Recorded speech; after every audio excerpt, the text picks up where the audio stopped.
ഇന്നത്തെ ഏറ്റവും പുതിയ വീഡിയോയിലേക്ക് ഇവർക്കും സ്വാഗതം. മണിച്ചിത്രത്താഴ് ആ സിനിമയുടെ റീ റിലീസ് പതിപ്പിൽ വമ്പൻ കളക്ഷൻ നേരിടുത്ത തിയേറ്ററുകളിൽ മുന്നേറുകയാണല്ലോ. ഇന്ന് പോലും ഏഷ്യാനെറ്റ് മൂവീസ് ചാനലിൽ സംപ്രേഷണം ചെയ്ത മണിച്ചിത്രത്താഴ് ഗൾഫ് നാടുകളിൽ വൻ തരംഗമായിട്ട് ഓടുന്നു എന്നതാണ് ഇപ്പോൾ പ്രേക്ഷകർ അറിയിക്കാനായിട്ടുള്ളത്.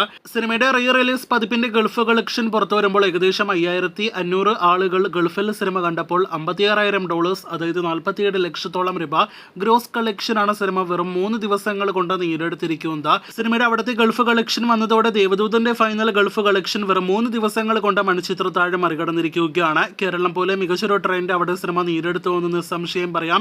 ഇനി സിനിമയുടെ ഇന്നത്തെ കേരള ട്രാക്കിങ്ങിലേക്ക് വരികയാണെങ്കിൽ രണ്ടാമത്തെ ഞായറാഴ്ച മികച്ച കളക്ഷൻ വർധന സിനിമ നേടിയെടുത്തിരിക്കുകയാണ്. ഇന്നലെ ഇതേ സമയം 10 ലക്ഷത്തിന് മുകളിലായിരുന്നെങ്കിൽ ഇന്ന് 17 ലക്ഷത്തിന് മുകളിലാണ് സിനിമയുടെ കേരള ട്രാക്കിംഗ് ഗ്രോസ്. ഇന്ന് 30 ലക്ഷത്തിന് മുകളിൽ കേരള ഗ്രോസ് പ്രതീക്ഷിക്കുന്ന സിനിമ ഇന്നത്തോടെ 2,60,00,000 കേരള ഗ്രോസിലേക്കും വേൾഡ് വൈഡ് കളക്ഷനായിട്ട് 3.5 കോടിയിലേക്കും സിനിമയുടെ കളക്ഷൻ എത്തുമെന്നാണ് നിലവിൽ നാം പ്രതീക്ഷിക്കുന്നത്. അപ്പോൾ ആകെ 9 ദിവസങ്ങൾ കൊണ്ട് വളരെ മികച്ച കളക്ഷൻ സിനിമ നേടിയെടുത്തിരിക്കുകയാണ്. കാത്തിരിക്കൂ കൂടുതൽ മണിച്ചിത്രത്താഴ് ബോക്സ് ഓഫീസ് റിപ്പോർട്ടുകൾ കേട്ട്.